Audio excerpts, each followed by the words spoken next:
Good morning, everybody.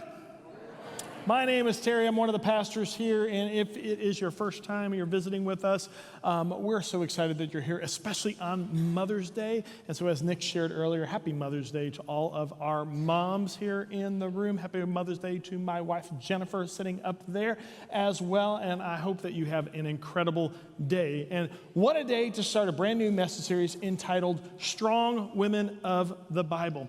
In a time period throughout history where women had little to no rights whatsoever, it's amazing and incredible that we would see the character of God in the fact that he used incredible women, strong women, to be able to follow his plan and impart his will to God's people. And today we launched this new series. As the next 3 weeks, we're going to take a look at 3 different amazing women in the Bible. And today we're going to attempt to tell the story of a woman by the name of Esther in 29 minutes. Now, they're laughing because if you're new to Christianity, the story of Esther is in-depth and it's long. And so we're going to do our best today to do it justice because Esther is going to come into a moment where she's going to be thrust into a position where she is going to say to God, and I'm paraphrasing, but I'm sure that she was saying at some point, God, why me? Why is this happening to me? And she didn't choose it. She didn't want it. She was thrust into it, and it was an impossible situation. And I'm sure that for a lot of us, we might find ourselves from time to time in a position where we're crying out to God saying, God, I don't understand why this is happening to me. Well, if that's you, then not only are we going to tell the story, but we're going to learn 4 amazing points that God is going to introduce through her story that might help each of us to be able to weather the storms that we find to be very difficult and very impossible. So, to set this up, we are in modern-day Turkey, and it's the Persian Empire. And there is a king by the name of Xerxes who we're going to talk about in just a second. And so he's gathered everybody together and he's having one heck of a party. And that's where we pick it up in Esther chapter 1, beginning in verse 10. Let's take a look together. It says, on the 7th day of the feast, when King Xerxes was in high spirits because of the wine. Now, if you're not a Christian, let me tell you why we went ahead and we stopped this. Because most Christians, they are going to fly right past this. But there is so much to this moment because it sets the scene of what is happening. So number 1, did you know that King Xerxes was the ruler of the Persian Empire for 21 years? He was very well respected. He ruled over 127 provinces from West Pakistan today to the Upper Nile region. Did you know the kingdom of Judah back in biblical times fell under this empire during this current time? Some of you who maybe are not Western Civ majors, maybe you didn't go to college, you need to understand that sometimes we read the Bible and we go, well, was it really like this? Yes, it was. Because archaeologists even discovered the site of this palace. So when we say this story happened, it happened. And some of you are like, well, I'm not sure. Well, do you know why he was having a feast? Because he was having this feast wasn't just 7 days. This was one portion of the feast. The feast entirety was 180 days. Now you might say, why is the king having this kind of party? It's because he was gathering everyone together and getting them riled up and excited about their next battle. And do you know the battle that he was referring to? It was the battle with Greece. A little guy by the name of Leonidas, the captain of the 300 Spartans that we read about and watch movies over. And so this Xerxes was the king preparing them, having a feast. The 7-day feast that is referenced right there is the 7 days he gathered his military commanders to be able to talk specifically about the battle coming ahead. But could you imagine military commanders, kings, royalty all together for 180 days of a party? And all of a sudden, he sits there and he's in high spirits. You would be after 180 days. And so he decides in the moment that he wants to see his queen. His queen at that time was named Vashti. And so you can imagine at that time, the queen, if the king wants to see the queen needs to be ushered out and summoned, and the queen needs to come to the king. However, the king, in his high spirit, says, where's Vashti? I want Vashti. So all of a sudden they come out and they ask, hey, where's Vashti at? So they go to summon her. And you know what Vashti says? I ain't coming. You guys are all snookered. I'm not some prize to be paraded out, so I'm not doing it. I'm not coming out. Well, you could just think about how that affected King Xerxes, because he's sitting there going, what? Like, she's not coming? It embarrassed her. And so all of a sudden, the king makes an edict, and he talks to all of his other commanders, and the edict is that we're going to go ahead and banish Vashti forever from the kingdom. So Vashti's gone, and there is no queen now for the kingdom. Now, if you're new to Christianity, let me fill you in on something that most Christians get incorrect. Because most Christians believe that right after this, then the king is going to put out an edict to be able to get a new queen. That actually didn't happen, because they went to battle with Greece. And so after 4 years of battling with Greece, now King Xerxes finds himself in a castle, and he's a little lonely. And he decides, you know what, I miss the ladies. I'd like a new queen, please. So they put out an order. And that order is to gather all of the ladies, virgins in the kingdom that are beautiful, and to be able to bring them to the palace, and then he would choose his new queen. Well, at this time, there is someone that is out in his courtyard that hears this edict. And his name is Mordecai. Mordecai was his Babylonian name. Mordecai is cousins with Esther. So Mordecai is hanging out in the outer courtyard. Let me kind of tell you what this means. Mordecai was an official of the kingdom. In fact, he was the one in charge of the judicial system. So he was in the outer courtyard, and all the officials of government, they were required to hang out in the courtyard in case the king ever needed them. So every day they would report to the courtyard, they would hang out, and if the king ever summoned them, then they would march right into the king. They had to be at his disposal. So Mordecai is sitting there, and he hears the decree that a new queen needs to be chosen, and right away he thinks about his cousin Esther. Now, Esther was an incredible woman. Did you know that Esther was from Myrtle Beach, South Carolina? No, really? Because do you know what Esther's Hebrew name was? Hadassah. Do you know what the word Hadassah means? Myrtle. Okay, she really wasn't from Myrtle Beach, South Carolina, but I had you there for a second. Anyway, so Esther is one of the most beautiful young ladies. She's Jewish. Mordecai is Jewish. And an edict comes out, and it calls on Esther. And so, Esther chapter 2, verse 8 through 9, we continue the story. As a result of the king's decree, Esther, along with many other young women, was brought to the king's harem at the fortress of Susa and placed in Heggai's care. Now, we read that as an aside, but could you imagine if you were Esther? You are living your life, you are honoring your God, you are living with your family, and all is good. And then all of a sudden, king's officials come and they grab you and they rip you away from your home, and you are now forced into a situation where you are going to dishonor your God. You see, we think it's bad just because she got called to the kingdom to be in the harem, but it is worse because she knows the laws of her God. In Deuteronomy chapter 7, it says, do not marry any pagans or foreigners. And so if she becomes the queen, or if she has relations with the king, that's in essence marriage, and so you have married now a foreigner and a pagan. In Exodus chapter 20, it says that you're not to have any relations with anyone outside of that. Go back, please. And so we see that right away, she is put in a position that she is going to have to dishonor her God. One last thing. It is also not allowed for any Hebrew person to eat any food that has been dedicated to any foreign god. That would dishonor our God because we know he is the one and only true God. And so if she went into the Persian Empire, into the Persian kingdom, and she had the food of the king, it was all dedicated to the Persian gods. So she would dishonor God in that moment. Well, only as God would have it, in an impossible situation, in a frustrating situation, God starts working. How do we know this? Take a look at the next verse in chapter 2, verse 8 through 9.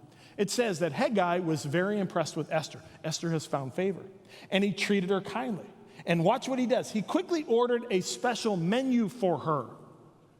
Esther, I know that you're not going to eat because you do not want to dishonor your God. By the way, side note, this shows you the character of Esther, that she loves God so much that she wouldn't dare eat. So she must have been sitting there going, I'm not eating the food. And Haggai must have looked at her and said, but Esther, you're so beautiful and you're so kind. I'll tell you what, I'll create a special menu for you that is not dedicated to the gods of the Persians so you can eat. So already she has found favor.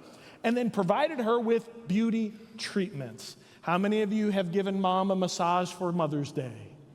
Beauty treatments are a wonderful thing. Esther chapter 2, verse 9, it says this. He also assigned her 7 maids, specially chosen from the king's palace, and he moved her and her maids into the best place in the harem. This is where we get the 12 days of Christmas, the 7 maids of milking. Just kidding. Anyway. That's a bad joke, but you know what? You fell for it.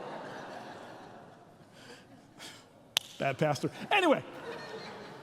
So we see that Esther finds favor within the kingdom. And that reminds us that even though Esther was in a difficult situation, God was at work. And if you're facing a tough spot, remember this, that God may place you in a position before revealing the purpose. God might allow certain things to happen to place you in a position that you're not comfortable with, you don't like, you don't understand, and you might not know exactly why, because he might reveal the purpose later. So while you think that God's not caring, while you think that God's not paying attention, God at times throughout Scripture has placed individuals in a position that says, look, Esther, I know you don't understand what's going on and nothing makes sense, but I am with you because you showed her favor, and I know the plans that I have for you. C.S. Lewis once talked about this, that when you're in a difficult situation and you're facing struggles, C.S. Lewis said this, pain insists upon being attended to. God whispers to us in our pleasures, speaks in our consciences, but shouts in our pains. It is his megaphone to rouse a deaf world. So if you're in a painful situation, this is when God reaches out the most and speaks so clearly that you can't miss it. We just have to say, God, speak, and listen for the voice of God. And so all of a sudden Esther is there, and it's her turn. She comes forward. In Esther chapter 2, verse 15, it says this. When it was Esther's turn to go to the king, she accepted the advice of Haggai, the eunuch in charge of a harem. She asked for nothing except what he suggested, and she was admired by everyone who saw her. Esther was taken to King Xerxes at the royal palace in early winter of the 7th year of his reign, and the king loved Esther more than any of the other young women. He was so delighted with her that he set the royal crown on her head and declared her queen instead of Vashti. And it speaks to this idea that when you find yourself in a position that makes no sense now, God begins to reveal it later. She is chosen, and not only chosen, she has found favor, and now she is queen in a foreign land. Well, that introduces someone that was there. And there was a person that was there, and he's not a good guy. And his name was Haman. And Haman is sitting there, and he's watching all of this happen. And Haman, you need to understand, he was of a group of people called the Amalekites. I'm going to get to that in just a second. But Haman was a very prideful guy. He had the king's ear. And what would happen is that when the king would want someone from his officials, he would be the one to go out into the courtyard, and he would go ahead and call them in, and he would wrestle them and ask them to come in. Here was the problem. Haman would go out to the officials, and as soon as Haman, who was second basically in charge, he had the voice of the king, he would walk out in the courtyard, and what you're supposed to do as an official is you are to bow before Haman because he is second in charge. Well, every official that was out in the courtyard would bow before Haman, but do you know who didn't? Mordecai. And some of you out here might say, well, why, like Mordecai is working for the kingdom, why would he not bow to Haman? Well, remember I mentioned that Haman was an Amalekite. And you need to understand something. If you're falling asleep, wake up. If you're a Bible study student, lean in. Because there was a time in the Old Testament where God said to his people and his leaders, there is a group of people that you need to wipe out. When you go to battle with them, you don't take survivors. You wipe them all out. And God gave that command, and he was really specific with that command. And that people group were the Amalekites. It's because God knew back then that the Amalekites hated and despised God's people so much that they would do nothing except try to eradicate the Jewish people. So God said, look, you better take care of them. Take care of them now because I know what's coming. You see, God knows yesterday, today, and tomorrow. And God knew that this time period would come up. And he knew that Haman was going to be an Amalekite with a lot of power. And what would happen is they didn't take care of the Amalekites. Haman's in power. And let's watch what happens in verse 5 of chapter 3. It says, when Haman saw that Mordecai would not bow down or show him respect, he was filled with rage. He had learned of Mordecai's nationality. So he decided it was not enough to just lay hands on Mordecai alone. Instead, he looked for a way to destroy all the Jews throughout the entire empire of Xerxes. And so now Mordecai, the Jewish people, Esther are all feeling pressure. And when we have pressure in our lives, it can move us one way or another, can't it? Pressure can sometimes push us into the arms of God and the dependence of God. Or it could buckle us because we just can't take it. But do you know this about pressure? Our second point, our greatest purpose is often revealed under pressure. The times in our life where we see God move the greatest is under some of the most difficult pressure.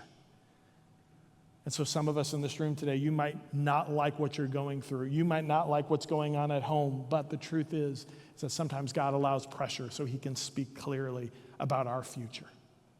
And so Mordecai feels this. Mordecai senses this. Mordecai hears this because he's an official and he hears that Haman's really upset at him. And so do you know what Haman does? Haman takes a pole that is really tall and he plans to impale Mordecai on this pole. So Mordecai all of a sudden says words to Esther and says, hey, there is a bad dude named Haman, and he's not only planning my death, but he's planning the death of our people. And so watch what happens. Mordecai sends word and say, hey, Esther, you need to go talk to the king. So in verse 10 of chapter 4, take a look what happens. Esther told Hathach to go back and relay this message to Mordecai. All right, Mordecai, let me tell you what I think. All the king's officials and even the people in the provinces know that anyone who appears before the king in his inner court without being invited is doomed to die unless the king holds out his gold scepter. And Mordecai, the king, has not called for me to come to him for 30 days. So Hathach gave Esther's message to Mordecai. So Esther just looks and says, look, you think he and I are like, look, Pookie Bear and Snooky Bear? No. It's been 30 days since I've seen him. And if I walk out, that'll be an affront to the king, and I am going to be doomed to die. That can't happen. And now, if you're not a Christian watching online or in here, I want you to listen in. All you Christians, listen out. Because you individuals right here, yes, I see you right in the middle. Yes, you and I. Okay, so listen. Many Christians, they sit there because they know the end of the story, and you might not know the end of the story. They think that Xerxes is not a bad guy. Like, you know what, he's not too bad. You know what, because they know the end of the story. And just to give you insight, Xerxes, he's going to do a lot of kind things toward the end. But I don't want you to mistaken Xerxes. Because do you know that there was a writer of history named Herodotus? And do you know that in the encyclopedia capturing Persian Empire and notes, and they documented something that happened that Xerxes is going to respond to, which gives us insight into what kind of crazy guy Xerxes is. So, lean in here if you're falling asleep. Xerxes wants to build a bridge over a small area of water connecting two land masses together. So he sends everybody there, and this is the account of him trying to build this landmass, but more importantly, this is the account of how he responds when things don't go the way that he wants it to. So, this is from the encyclopedia. The Phoenicians and the Egyptians who had been assigned the task set about building their bridges, the Phoenicians using white flax and the Egyptians using papyrus. Taking Abydos as their starting point and directing their efforts towards the headland on the opposite coast, a distance of 7 stadies. So let me translate for you. So they're basically saying, all right, we got the Egyptians on one side, we got the Phoenicians on the other side. We have this area that is, a few 7 stadies in distance. That's a measuring stick. And so let's go ahead and let's build this bridge and let's finish it off. They had just finished bridging the strait, finished the bridge, when a violent storm erupted, which completely smashed and destroyed everything. This news made Xerxes furious. He ordered his men to give the Hellespont, by the way, the Hellespont, it's the water. He ordered his men to give the Hellespont 300 lashes and to sink a pair of shackles in the sea. That's right, take a whip and smack that water 300 times. Bad water.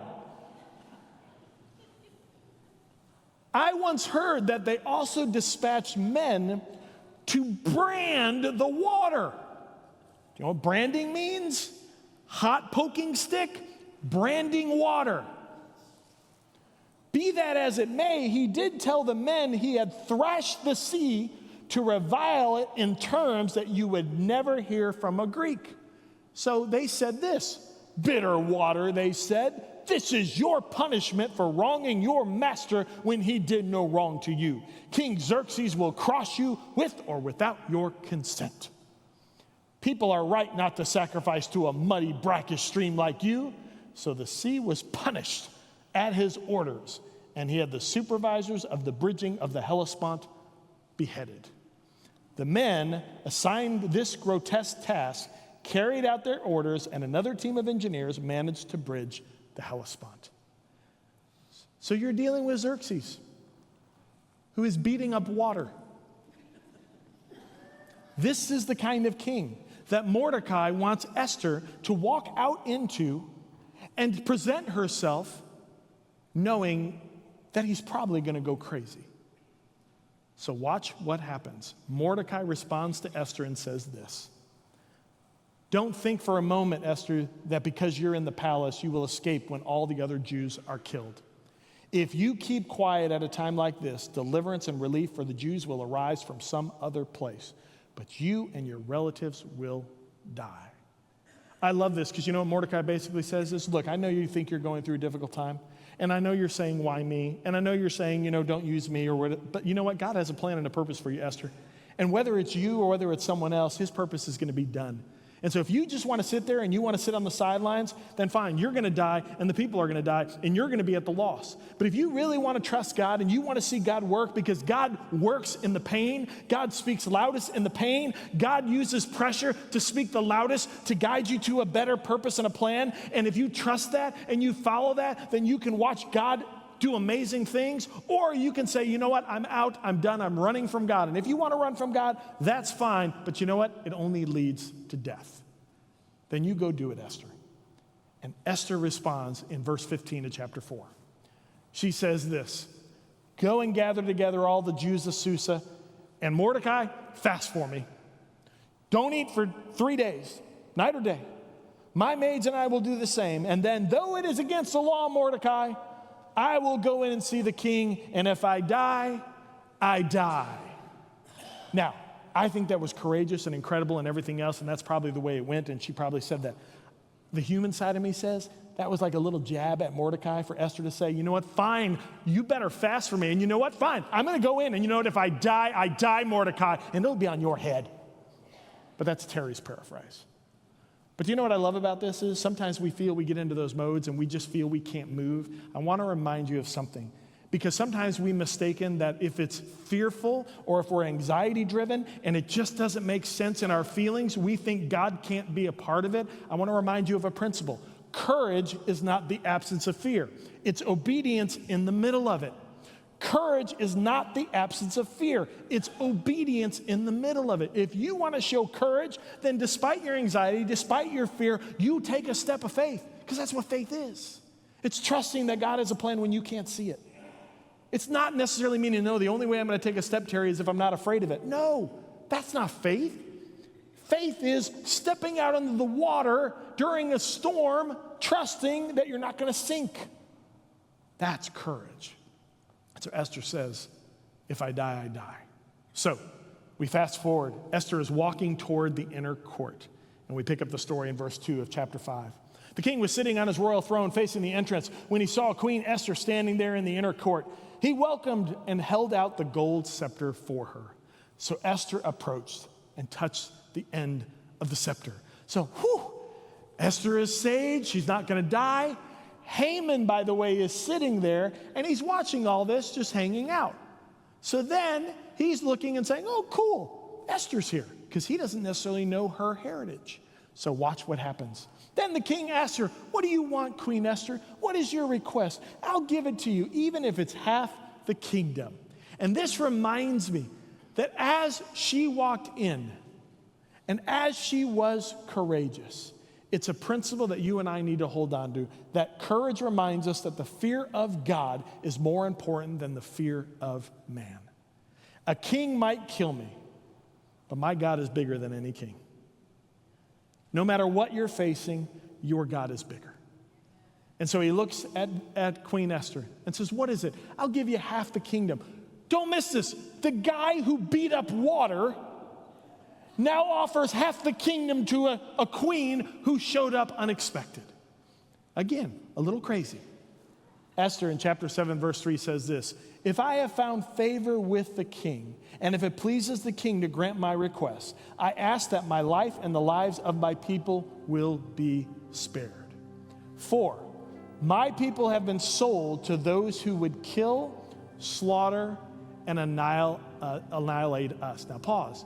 Haman is sitting there, and Haman is listening to this. Again, he's not 100% sure what she's talking about. And we continue. Esther says, if we had merely been sold as slaves, I could remain quiet, for that would be too trivial a matter to warrant disturbing to the king. The king says, who would do such a thing? Who would be so presumptuous as to touch you, my queen? And Esther replied, this wicked Haman is our adversary. Now pause. Do you notice this? King, this wicked man right here is our adversary. Oh, shrewd of Esther. She's talking directly to him, and then it becomes our problem. And you know what Haman did? He grew pale with fright before the king and queen.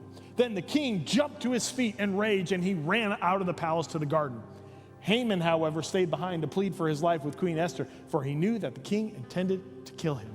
In despair, he fell on the couch where Queen Esther was reclining, just as the king was returning from the palace garden. Talk about your bad timing.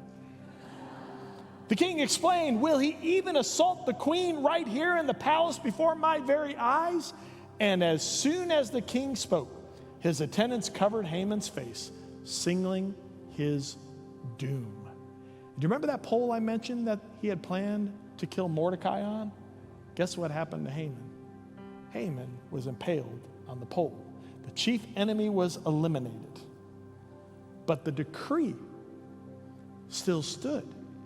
Well, Terry, what do you mean? What decree? Remember, the king made a decree with Haman that all the Jews would be wiped out and annihilated. On my hand, I have a signet ring. This is my master's degree ring that I got a long time ago.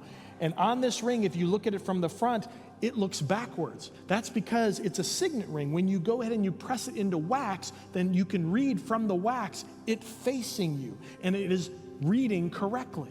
The king has a ring like this. And when the king would give a command and a decree, he would take his signet ring that was unique to him, and he would press it upon the wax to seal it, as if to say, this came from the king directly. And all the provinces would have gotten that decree. And the rule is, if the king makes a decree, it can never be revoked. So Esther looks at the king and goes, what are we going to do? And I think sometimes we look at a situation like this, when we face the impossible, we think there is no way out. Have you ever felt like that when you're facing something? You don't see an open door. You don't see the possibilities. You don't see a situation to where you are going to succeed. But you know what I love about those situations? When pressure hits, when courage is needed, this is the fourth point. God likes to show up and show off when things look impossible. God laughs in the face of impossibilities. God looks at us shaking like a leaf and looking up at God going, do you know what's going on?